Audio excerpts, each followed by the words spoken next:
작가님이 작업하시는 작업실 어떻게 돼 있어요? 개판입니다. 모든 것은 제자리에 두어라. 제 자리란 무엇인가? 수많은 도구들을 사용을 해보고 살아남은 딱 3가지가 있는 걸 가지고 왔어요. 압도적인 테스트를 거치고 살아남은 도구. 진짜 의외의 물건이. 제가 메모 중독자라는 이야기를 하고 다녔는데 팁 같은 게 있을까요? 이게 없어요. 여기에 이제 메모의 핵심이 있는데 네. MIT의 그 빌딩 20, 그 건물 안에서만 노벨상을 9명이 받았어요.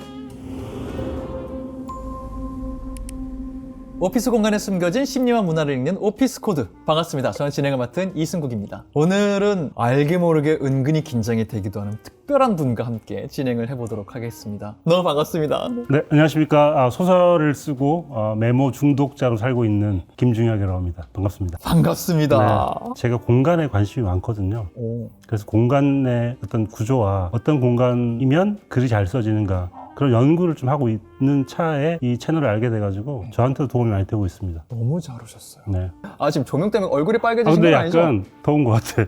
예상하지 못한 온도여가지고. 자, 환복하신 김중혁 작가님 다시 한번 모시도록 하겠습니다. 반갑습니다. 네, 옷을 입고 와보니까 이 공간하고 그 옷이 좀 안 어울리는 것 같아서 갈아입고 왔습니다. 좋습니다. 작가님과 또 여러 얘기 해볼 텐데요. 올해 또 메모에 관련된 책도 나왔더라고요. 네, 책 제목을 네. 잘 못 읽으시는 분들이 많아가지고 아나운서 분들도 잘 못 읽으시더라고요. 미묘한 메모의 묘미라고. 그래서 미묘한 메모의 묘미. 네. 어렵네요. 굉장히 흥미롭고 말하는 사람 입장에선 악독한 제목이거든요. 아예 그냥 메모에 관한 얘기만 하는 책인 거예요. 네, 제가 메모 중독자라는 이야기를 여기저기 사고 다녔는데 출판사 분들이 그걸 딱 보시고 책을 내자. 어렸을 때 메모부터 최근의 메모까지를 보면서 글을 써나가는데 너무 재밌더라고요. 메모에 대한 관심이 있는 분들이라면 누구나 좋아하시지 않을까. 오늘 김중혁 작가님 오셨으니까 당연히 오피스 코드답게 공간에 대한 얘기도 하겠지만 메모에 대한 책도 쓰셨고 AI 시대가 다가오면서 인간의 창의력이라는 거, 내가 갖고 있는 어떤 크리에이티브한 면모를 일터에서 AI에게 뺏기는 거 아닐까? 은근히 고민하시는 직장인분도 많을 것 같아요. 네. 그런 분들에게 메모라는 것이 어떻게 나를 도와줄 수 있는지, 메모를 잘한다는 것은 어떤 것인지 관련된 얘기를 조금 나눠보도록 하겠습니다. 네. 일단 제일 먼저 메모라는 걸 정의를 해보도록 하죠. 네. 쓰신 책의 앞선 부분에도 살짝 메모란 무엇인가 작가님 생각을 나눠주시기도 했는데 굉장히 메모의 범위를 크게 가져가시는 것 같다는 생각을 했어요. 네. 그러니까 우리가 인간들이 하는 모든 내뱉는 활동, 아웃풋, 저는 그게 메모라고 생각이 들거든요. 기록하는 모든 행위들. 예를 들면 사진을 찍는 것, 메모일 수 있고요. 녹음을 하는 것도 메모일 것 같고요. 낙서, 혹은 누군가에게 말하는 것, 그런 모든 것들이 좀 메모라고 생각이 들어요. 그래서 그런 의미에서 인간들은 메모를 하지 않는 사람은 없다. 그게 형식이 다를 뿐이라는 생각이 들어요. 그런 의미에서 저한테 메모는 숨 쉬는 거랑 비슷해요. 그러니까 메모를 하지 않으면 아무것도 할 수 없기 때문에 숨 쉬는 것처럼 메모를 하고 그 메모를 통해서 제가 작품을 쓰거나 생각을 해나가기 때문에 그런 메모를 통해서 작품이 탄생하고 있다, 그런 말씀 하시잖아요. 네. 이런 건 진짜 궁금해요. 글 쓰시는 분들 입장에서 내가 단편, 파편을 써왔던 것들이 긴 소설이 되거나 에세이가 되거나 이거는 어떻게 가능한 거예요? 굉장히 완전 다른 것들이잖아요. 네, 요거 가지고 또 한 2시간 얘기할 수 있는데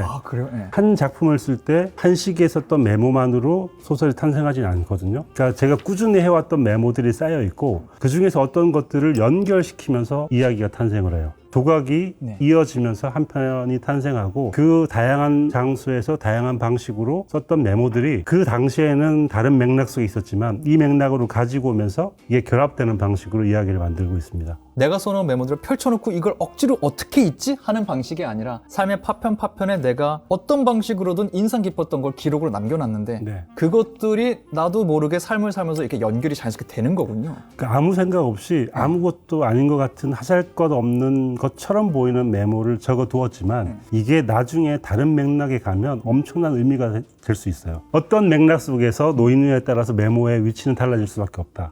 그러니까 이런 걸 내가 왜 적고 있지? 이런 쓸데없는 걸 왜 기록하고 있지? 라는 생각을 버리고 그냥 아무 생각 없이 메모를 하시라. 그럼 언젠가 그것들은 연결될 수 있다. 일종의 메모가 씨앗이라는 생각이 들었어요. 그러니까 씨앗에 되게 많은 것들이 함축돼 있잖아요. 시간도 함축돼 있고 공간도 함축돼 있는데 메모 같은 그런 짧은 구절에 그 시간과 그 시절이 함축돼 있구나. 그래서 씨앗을 심어두고 남겨두는 거라는 생각을 이번에 하게 됐습니다. 막 쓴다 그러셨잖아요. 네. 그럼 아이디어가 떠오르는 순간이라는 걸 정의할 필요는 없는 건가요? 그냥? 그렇죠. 아이디어가 떠오른다라고 하잖아요. 네. 아이디어가 떠오른다는 건 뭘까? 보통 이제 작가들은 하늘에서 영감이 떨어진다라고 표현을 하기도 하고 아이디어가 떠오른다라고 표현을 하는데 저는 떠오르는 게 더 정확한 것 같아요. 왜냐하면 떠오른다는 것은 수많은 것들이 뒤섞여 있는 것들 중에서 어떤 것들은 가라앉고 어떤 것들은 부유하는 먼지처럼 날아다니다가 어느 순간이 지나면, 시간이 지나면 거기서 뭔가 떠오르거든요. 그런 아이디어가 떠오르기 위해서는 수많은 잡것들, 총합들, 부유하는 것들이 있어야 돼요. 근데 우리는 아무것도 하지 않고 아이디어가 떠오르기를 바라는데, 그 아이디어가 떠오르기 위해서는 엄청나게 많은 것들을 해야지만 아이디어가 떠오를 수 있는 거라는 생각을 하면서 네. 수많은 것들을 기록을 해야 되는 것 같아요. 그런데 약간 그런 거 있잖아요. 다음에 어디 가면은 관련해서 이런 얘기 하면 재밌겠다 했는데 시간이 지나가니까 그 생각이 기가 막혔다는 것만 떠오르고 아무리 생각해도 기억이 안 나는 거예요. 네. 작가님도 그런 거 있어요? 뭔가 놓친 기억들 이런 거 있어요? 놓친 기억들은 없고 다 기록하기 때문에. 진짜 근데 많이 그럴 땐 하시는구나. 있죠. 산책을 하다가 되게 좋은 생각이 떠올랐어. 기록할 도구가 없기 때문에 네. 집에 가면 그걸 기록을 해야지라고 하다가 갑자기 지나가는데 이 작가가 새로 생겼네? 이제 그러다가 까먹는 거지. 1초 만에 까먹는 경우가 그죠. 있어요. 예. 뭐였지? 생각이 뭐였지? 근데 저의 어떤 지론은 합리화일 수도 있는데, 그런 식으로 사라진 생각들은 별로 중요한 생각이 아니다.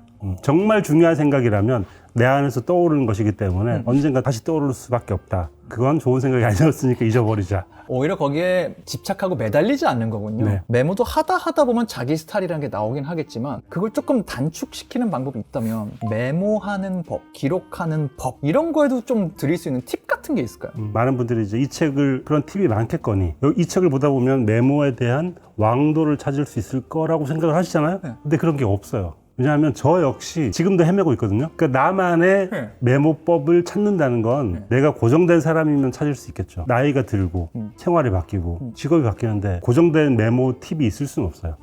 그러니까 제 생각에는 메모를 정말 좋아한다는 것은 어떻게 하면 이 순간에 어떤 방식으로 나를 잘 기록할 수 있을까를 고민하는 것 자체가 메모인 것 같아요. 이렇게 얘기하면 메모가 되게 획일화되게 잘 정돈돼 있을 것 같잖아요. 네, 그게 궁금했어요. 그렇지 않아요. 에버노트에 조금 있고 노션에 조금 있고 다 흩어져 있어요. 그럼 나중에 필요할 때 그걸 다시 찾아보고 싶으면 어떻게 어디 있는지 모르잖아요. 기억이 안 안 나죠. 찾아봐요. 그냥 그런 게 있었지 하고 이제 진짜 나중에 보기 위함도 아니고 정말 그냥 현재를 기록하고 넘어가는 거네요. 기본적으로. 이제 여기에 이제 메모의 핵심이 있는데 네. 메모란 무엇일까? 많은 분들은 나중에 미래의 내가 그걸 기억하지 못할까봐 내가 기록해준다. 미래의 나를 위해서. 이게 많은 사람들이 생각하는 가장 중요한 원리이거나 기능이잖아요. 저는 그렇지 않은 것 같아요. 저는 현재의 나를 더 중요하게 생각해서 현재 내가 이걸 어떻게 느끼고 있고 어떻게 표현할 수 있을 것인가를 적는 그 순간이 더 중요하지, 이걸 나중에 굳이 보지 않아도 상관없다고 생각을 해요. 이건 나중에 미래의 의미가 있을 거야. 되돌아보면 이거 나 고마워할 거야. 라고 생각하시던 분들은 굉장히 큰 사고의 전환일 수 있을 것 같아요. 근데 회사를 다니는 직장인분들, 제 친구들 생각을 하면 개인이 어떤 아이디어를 가졌다 하더라도 이게 조직의 동의를 얻지 못하면 우리 조직의 수장의 오케이를 받지 못하면 그냥 좌초되는 경우도 굉장히 많고요. 반복적인 거절을 당하다 보면은 내가 갖고 있는 어떤 거에 대한 확신을 갖기가 어려워지는 순간이 올 것 같거든요. 네. 직장 생활도 하셨었잖아요. 그런 분들에게는 이게 어떻게 좀 도움을 드리는 말을 할 수 있을까요?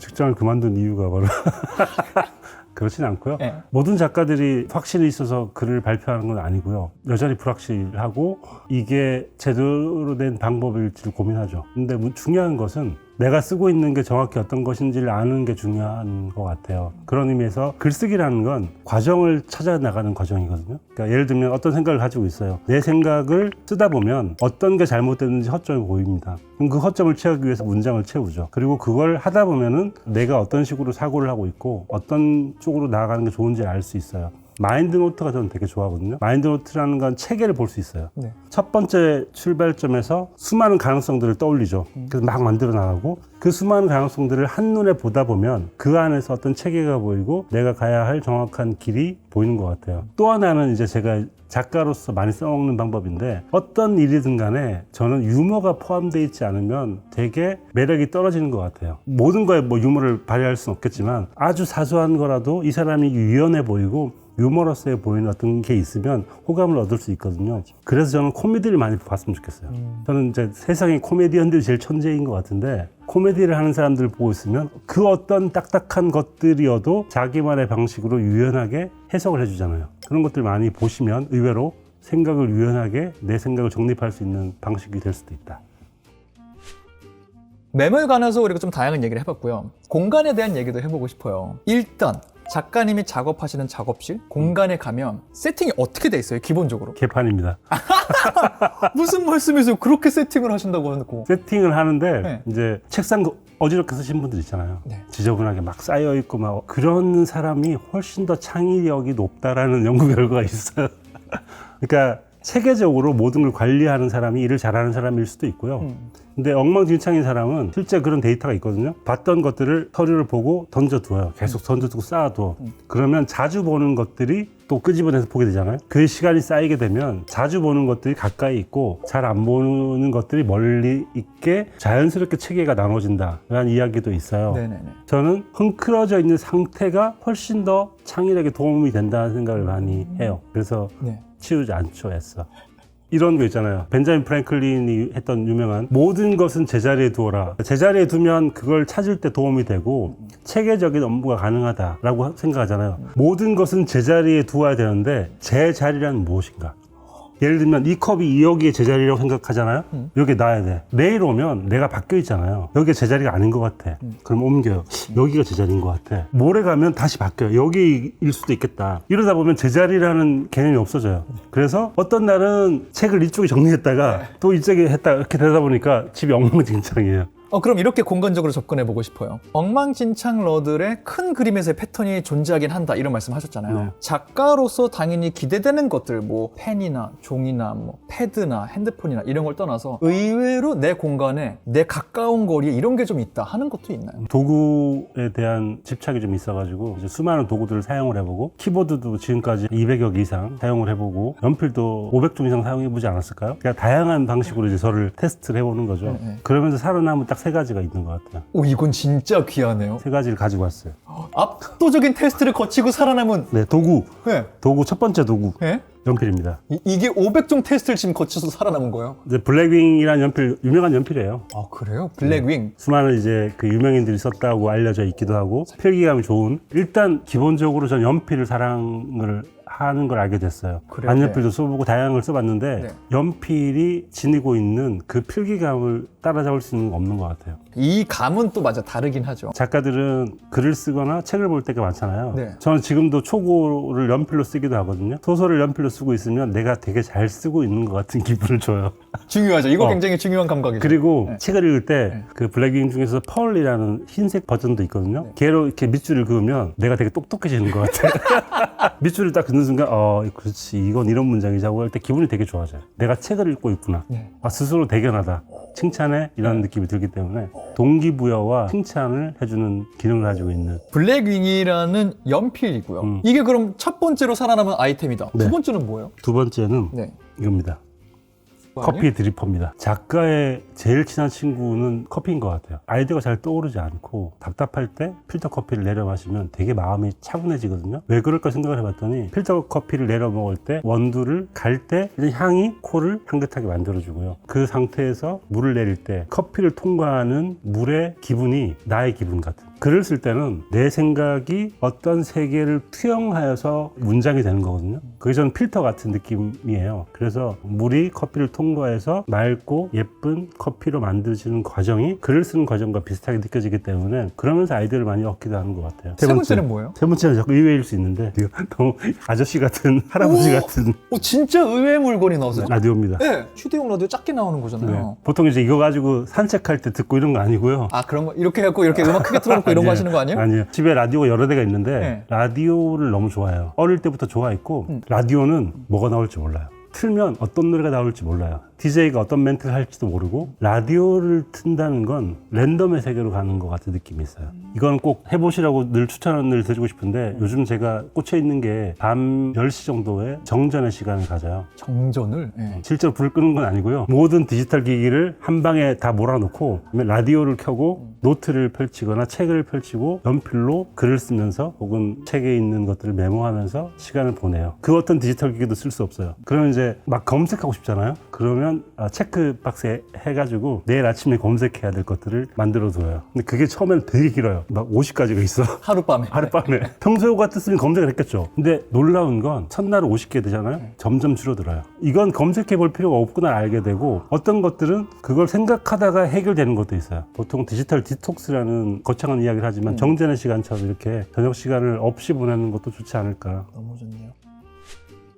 저희가 작가님 모시고 여러 얘기를 나눠봤습니다. 마지막 가시기 전에 새로운 시대가 도래할 때 나의 역량을 어떻게 살리지? 창의성이라는 거 어떻게 해야 되지? 고민하시는 분들께 전하고 싶은 또 메시지 같은 네. 것도 있으신가요? 제가 좋아하는 건물이 하나 있는데 MIT의 그 빌딩 20, 빌딩 20라고 불리는 건물인데 이 건물이 1943년에 만들어졌어요. 레이더 연구소로 만들어져가지고 전쟁 때 급하게 짓다 보니까 되게 허름하게 지은 거예요. 전쟁이 끝나고 이제 이걸 폐쇄하고 허물려고 그랬는데 갑자기 MIT 학생들이 늘어나가지고 이걸 폐쇄할 수가 없게 돼버린 거예요. 거기에 수많은 연구자들이 들어가서 엄청나게 많은 연구를 하고 그 건물 안에서만 노벨상을 9명이 받았어요. 그게 유연성 때문이었거든요. 이 건물은 너무 싸게 지어가지고 아무나 개조할 수 있고 손쉽게 변형시킬 수 있었어요. 그리고 여기에 수많은 연구자들이 돌아다니는데 계속 만나는 거야. 복도에서 만나가지고 얘기하다 보면 한참 걸어가면서 얘기를 해두고 그때 수많은 아이디어들이 생겼다는 거예요. 근데 저는 그걸 보고 무슨 생각을 했냐면 아까 이제 인공지능과 인간을 비교하면서 이제 인공지능들이 인간을 조여오는 상황에서 인간들은 어떻게 해야 될 것인가라는 생각을 했을 때 저는 머릿속에 모든 사람들의 머릿속에 이 빌딩 20를 지었으면 좋겠다. 내 머릿속에 유연한 건물을 지어서 거기에 다양한 형식의 다양한 방식의 지식을 쌓아두되 그것들이 서로 교차하기 쉽고 잘 만날 수 있게 만들고 거기에서 뭔가 새로운 것들이 만들어질 수 있는 공간을 머릿속에 만들어주면 어떨까